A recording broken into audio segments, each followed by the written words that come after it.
बिस्मिल्लाहिर्रहमानिर्रहीम। अस्सलाम वालेकुम नाजरीन, मैं हूं गुलाम अब्बास शाह और आज की वीडियो इंतहाई अहम है। और इस वीडियो के दौरान अगर मैं अपने जज्बात में कोई सख्त बात कर दूं तो मैं पहले ही माजरत ख्वाह हूं कि मैं माफ़ी चाहूंगा कि अगर कोई ऐसी बात मेरे मुंह से निकल जाए, क्योंकि ये टॉपिक बड़ा सेंसिटिव है और टॉपिक अहम इस हवाले से है कि हमारे जज्बात जो हैं वो मजरूह हुए हैं। और ये नई बात नहीं है। कभी फ्रांस में नाउज़बिल्ला तौहीन अमेज खाकों की बात करके और वहां पे हमारे जज्बात मजरूह किए जाते हैं। कभी डेनमार्क में, कब दुनिया भर में मुसलमानों को इस्लाम फोबिया का नाम दे करके मुख्तलिफ मौकों के ऊपर मुसलमानों के जज्बात के साथ खेला जाता है। तो आज भी एक ऐसा ही वाकया हुआ है और इंतहाई सेंसिटिव वाकया हुआ है। और वो वाकया मैं बताने से पहले सिर्फ आपको आज बताना ये अहम इसलिए जरूरी समझता हूं कि कुरान पाक एक ऐसी किताब है जो अल्लाह ताला ने नाजल की और इसकी हिफाजत जिम्मेदारी भी बिलाशुबा अल्लाह ताला ने अपने सर ली। अल्लाह ताला कुरान पाक में खुद फरमाते हैं कि हमने ये कुरान को नाजल किया और हम ही इसकी हिफाजत करेंगे। ये मैं क्यों बता रहा हूँ, ये आयत मैं क्यों बता रहा हूँ, इसका रीजन है नाजरीन। आज एक बदबख्त जिसका नाम वसीम रिजवी है, और नाम तो मुसलमानों वाला रखा है लेकिन उसने इंतहाई शैतानी फेल किया है। भारत की सुप्रीम कोर्ट में एक पिटिशन फाइल हुई है, एक दरखास्त फाइल हुई है जिसमें यह कहा गया है कि नाउज़बिल्ला कुरान पाक की 26 आयात को कुरान पाक से रिमूव किया जाए। इस पिटिशन के बाद वही हुआ जो होना था। पूरे भारत भर में इस सिलसिला में मुसलमान जो है वो मुजाहरे कर रहे हैं और एहतजाज कर रहे हैं और इस बदबख्त को गिरफ्तार करने का मुतालबा कर रहे हैं। वहां पे यह भी डिमांड की जा रही है कि भारत की सरकार इस पिटीशन को खुद रोके, क्योंकि अगर ना रोका गया तो ये समझा जाएगा कि ये नरेंद्र मोदी की अपनी सोच की अक्कासी करती थी। आज की गुफ्तगू में इसी हवाले से मैंने गुफ्तगू करने के लिए तकलीफ दी है। आपके जाने माने एंकर पर्सन हैं, सीनियर सहाफी हैं, अवैस मंगलवाला मेरे साथ जुड़े हैं स्काइप लिंक पे, उनको मैं शामिल करूंगा इस गुफ्तगू में। अवैस, बहुत शुक्रिया मेरे भाई आपका वक्त देने के लिए। अच्छा अवैस, सबसे पहले मेरे भाई मैं आपसे ये पूछना चाहूंगा, ये खबर आपने भी देखी, ये खबर आपने भी पढ़ी, ये कितनी तकलीफ दे खबर है एज ए मुस्लिम हमारे लिए। ये तो हमें पता है कि वो एक जेर जबर की भी कोई दुनिया का ताकतवर शख्स भी चाहे तो वो तरमीम नहीं कर सकता, क्योंकि इसका वादा मेरे अल्लाह का है। अल्लाह रब्बुल इज्जत ने खुद वादा किया है कि वो इसकी हिफाजत करेंगे। लेकिन ये क्यों किया गया और ये भारत में ही क्यों हुआ फ्रांस के बाद, ये बताइए। अस्सलाम वालेकुम गुलाम अब्बास साहब, बहुत शुक्रिया आपने मुझे इस अहम मौजू पर गुफ्तगू करने के लिए कहा। देखिए, इसमें 2-3 चीज़ें हैं और ज़ाहिर है ये बहुत बड़ा अहम मौजू है और हम सबके दिल के बड़ा करीब है। ये वो बात है जिस पर वाक़ई बहुत सारे जो मुसलमान हैं उनके जज़्बात मजरूह होते हैं और वो तैश में भी आते हैं, और क्योंकि मामला ईमान से जुड़ा हुआ है। जब बात ईमान की हो तो फिर उस पर कोई कॉम्प्रोमाइज़ नहीं हो सकता। ये वो चीज़ नहीं है कि जिसे आप छोड़कर आगे निकल जाएँ। दुनिया की सारी दौलत एक तरफ और ईमान एक तरफ, ये मामला होता है मुसलमानों का। तो सबसे पहले तो ये बात क्लियर हो जाए। लेकिन इसमें 2-3 चीज़ें हैं जो कि मैं आपके सामने रखना चाहूँगा। पहली तो चीज़ ये कि ये जो वसीम रिज़वी साहब हैं, इनके बारे में आपने इससे पहले कभी सुना या पढ़ा था कहीं? अच्छा अब बस मैं यहाँ पे आपको थोड़ा सा इस बारे में ब्रीफ करूं, क्योंकि जब ये मैंने नाम सुना ना तो पहला जहन में मेरे यही चीज आई कि ये बंदा कौन है और ये कहां से उठ के आ गया। अच्छा, इसका बैकग्राउंड जब मैंने भारत में मौजूद मुसलमानों के जो मुख्तलिफ उलमाए कराम थे उनसे भी बात की तो उन्होंने बताया कि ये सबसे पहले हमें नजर आया था जब अयोध्या वाला इंसिडेंट हुआ था, जब बाबरी मस्जिद को शहीद किया गया था। तो ये आरएसएस जो कि बीजेपी का एक मास्टर विंग जिसको कह सकते हैं कि वो मास्टर माइंड वही है, सोच वही है मुसलमानों की, उसके बैक के ऊपर ये आया था और ये मुसलमानों के खिलाफ खड़ा होकर इसने वहां पर कंपेन चलाई थी। सही है। अच्छा, इससे पहले बाबरी आप मस्जिद, मतलब राम मंदिर, ये कोई पॉपुलर फिगर रहा है? लोग इसको जानते हैं? क्या कोई ऐसा इससे शख्स था पहले भी ये? मुसलमानों के जज्बात मजरूह करने के लिए बेतहाशा काम किए। हुँ, तो ये इस तरह के वो लोग होते हैं, मतलब अगर आप इसकी जी हिस्ट्री जी देखें, अवैस, तो ये कंटिन्यू आपको इस तरह कीजिए। की वाक़यात जी, ये वो शख्स हैं जो इसी तरह के वाक़यात में नज़र आते हैं, वरना इनकी माशरे में किसी किस्म की कोई स्टैंडिंग नहीं होती है। ये जो नाम इसके साथ जुड़ा हुआ है, जो इसकी जो नाम, अगर पूरा नाम हम इसका लेते हैं ना, वसीम रिजवी। अब ये रिजवी जो है, ये मुसलमानों के लिए बड़ी अहम निस्बत है, इमाम अली रजा से निकलती हुई ये निस्बत है। मगर ये वो लोग हैं जिनको हम कहते हैं कि ये नाम तो मुसलमानों वाला होता है, लेकिन ये पर्दे में जो है ये मुसलमान या तो मुसलमान नहीं है, या इन लोगों में अकल नहीं है, जहालत से भरपूर है। मतलब अगर आप खुद सोचें कि वो शख्स जो मुसलमान हो और जिसने कुरान पढ़ा हुआ हो, जो आयत अभी आपने कोट की और जिसके बारे में हमने अभी बात की कि अल्लाह ताला ने जो वादा किया हुआ है इसकी हिफाजत का, तो कौन सा कोई अकल रखने वाला मुसलमान होगा जो ये सोच भी सकता है कि मैं जाऊंगा भारत की अदालत में पिटीशन लेकर और ये काम मेरा हो जाएगा। तो सबसे पहले तो मेरा ख्याल है कि इसके ना दिमागी टेस्ट करवाने चाहिए। ये अंदरूनी तौर पर मेरे ख्याल में मेंटली जो है ना वो बिल्कुल ही फारिग हो चुका है यार। पहली चीज तो ये। अच्छा। और अगर जी जी ये जी, मेंटली तौर पर कंटिन्यू कीजिए। फारिग नहीं है और इसको कहा रहा है कि सही, हाँ, अगर अगर इसके मेंटल जो टेस्ट हो वो सही साबित आ जाएं और उसके बाद जो है वो साबित हो कि नहीं जी ये मेंटली जो है ये बिल्कुल सही ये शख्स है, तो फिर हो सकता है इस शख्स ने ये सोचा हो कि जी मुझे इस काम को करके बहुत पॉपुलैरिटी मिल जाएगी। ये ऐसा काम है जो दुनिया में आज तक किसी ने नहीं सोचा ना, कि किसी अदालत में वो गया हो। हम अगर, और ये शख्स अपने आप को जो शिया क्लेम करता है, ऑब्वियसली जो शख्स इस तरह का बिलीफ रखे कि कुरान में तहरीफ हुई है और ये आयतें जबरदस्ती डाली गई हैं, वो शिया भी नहीं है, वो सुन्नी भी नहीं है, वो मुसलमान भी ऑब्वियसली वो हो ही नहीं सकता अगर उसका इस तरह का बिलीफ है। तो इसीलिए आज भारत में और सारी दुनिया में जो बिल्कुल मुसलमान हैं बिल्कुल।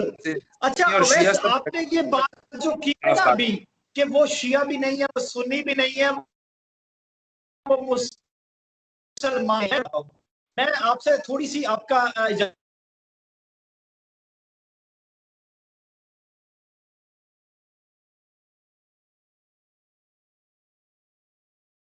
शिया सुन्नी सब पार्टिसिपेट सब लोगों ने किया है, और उन्होंने सबसे पहली डिमांड की है कि इसने जो अपने नाम के साथ, जैसा कि आप बता रहे थे कि हमारी बड़ी मुकद्दस हस्तियां हैं, रिजवी इन्होंने नाम के साथ जो लगाया हुआ है इसको हटाया जाए।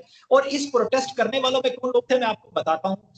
ये प्रोटेस्ट था तहफ्फुज़ कुरान के नाम से, इन्होंने रैली निकाली और उसमें मजलिसे उलमाए हिंद थी, उसके साथ साथ शिया और सुन्नी उलमाए कराम बड़ी तादाद में इसमें मौजूद थे, इंडियन मुस्लिम थे। इसके साथ साथ जो बड़े जय्यद उलमा कराम हैं और सुप्रीम कोर्ट के मुख्तलिफ मुस्लिम लॉयर्स हैं, वो सब इसमें पार्टिसिपेट थे।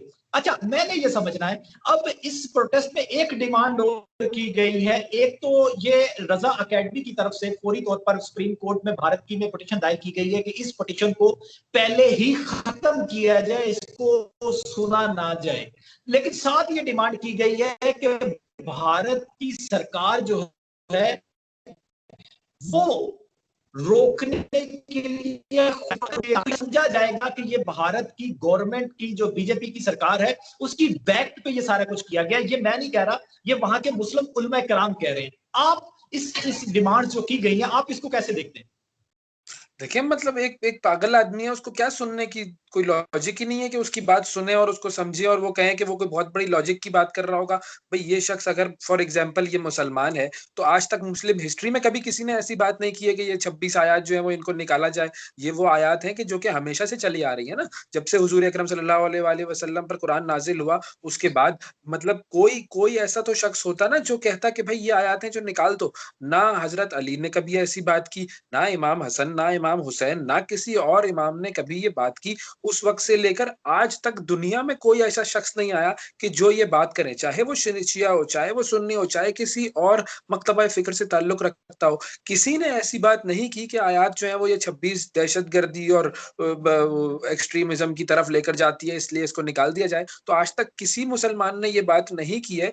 तो इस तरह की बात ये करना इस शख्स की तरफ से ही इंतहाई फजूल है और ऐसी वो बातें जिसको सुनी ही नहीं जानी चाहिए। मतलब अगर आपके सामने कोई शख्स आए और कहे कि जी मैं इस वक्त दुनिया में ना आपको बताता हूँ कि शेक्सपियर जो है उससे बहुत बेहतर राइटर हूं मैं, तो आप उसकी तरफ देखेंगे और हंसेंगे, आप कहेंगे यार ये पागल हो गया ना, छोड़ो। या आपके सामने कोई आज कहे कि जी ये शख्स उर्दू शायरी करता है और गालिब से बेहतरीन शायर है, तो आप उसकी बात सुनेंगे क्या? आप उसको 2 मिनट भी नहीं देंगे, आप उससे कहेंगे अच्छा भाई ठीक है आगे बढ़ो यार, उसकी तो बात सुनने के काबिल ही नहीं होगी। तो बिल्कुल ठीक कह रहे हैं। ये तो बड़ा मामला है, इस कदर ये तो बिल्कुल इल्हामी किताब अल्लाह ताला की तरफ से नाजिल की हुई किताब का मामला है। मैं अवैस आपको यहाँ पे एक चीज पूछना चाहूंगा।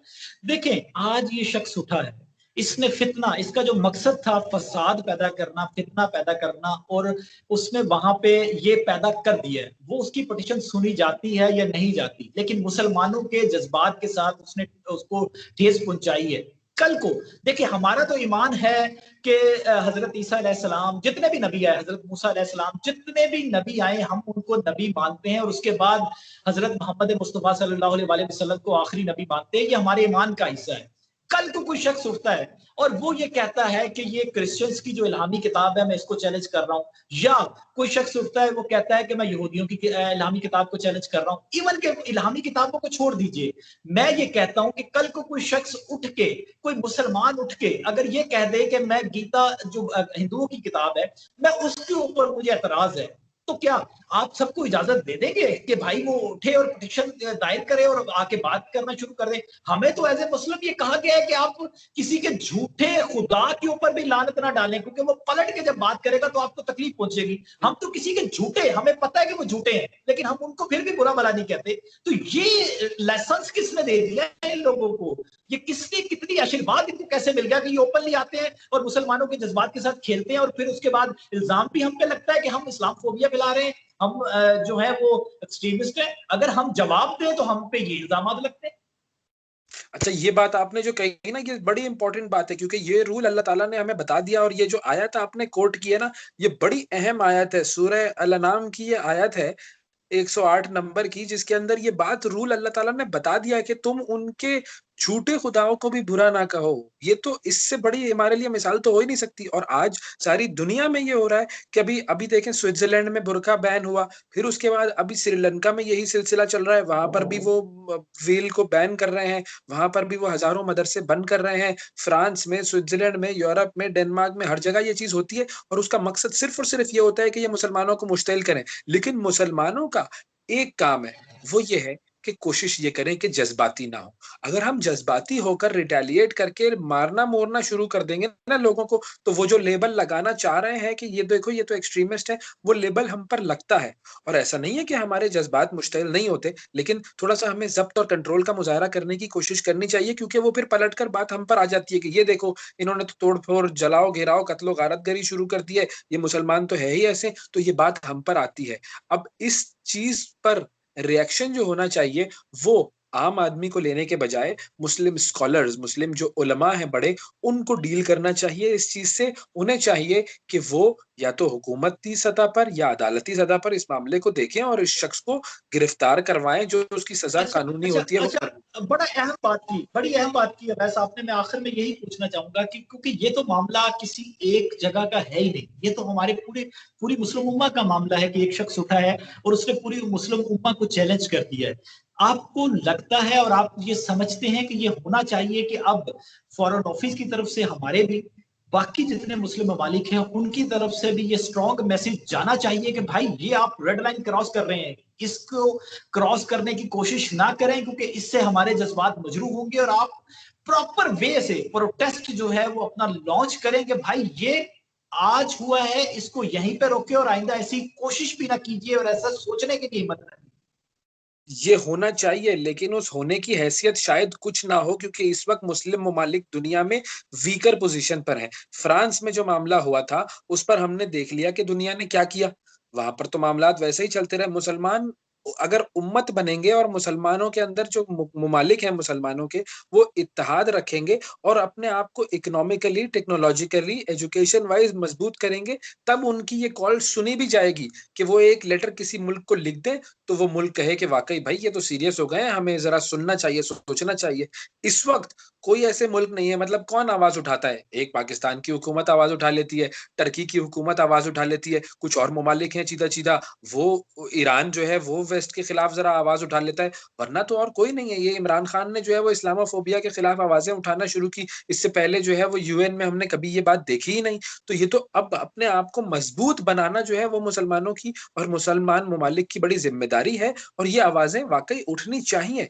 बड़े बड़े फोरम्स पर उठनी चाहिए। वो जो कवानीन बनाने की बात होती है, वो कवानीन इंटरनेशनली जैसे यहूदियों के हवाले से बना हुआ है ना कि आप होलोकॉस्ट के बारे में कुछ ना कहें, बिल्कुल ऐसे ही मुसलमानों को, मुल्कों को स्ट्रांग होकर ये कवानीन इम्प्लीमेंट करवाने होंगे ताकि इस तरह की कोई बात ना हो।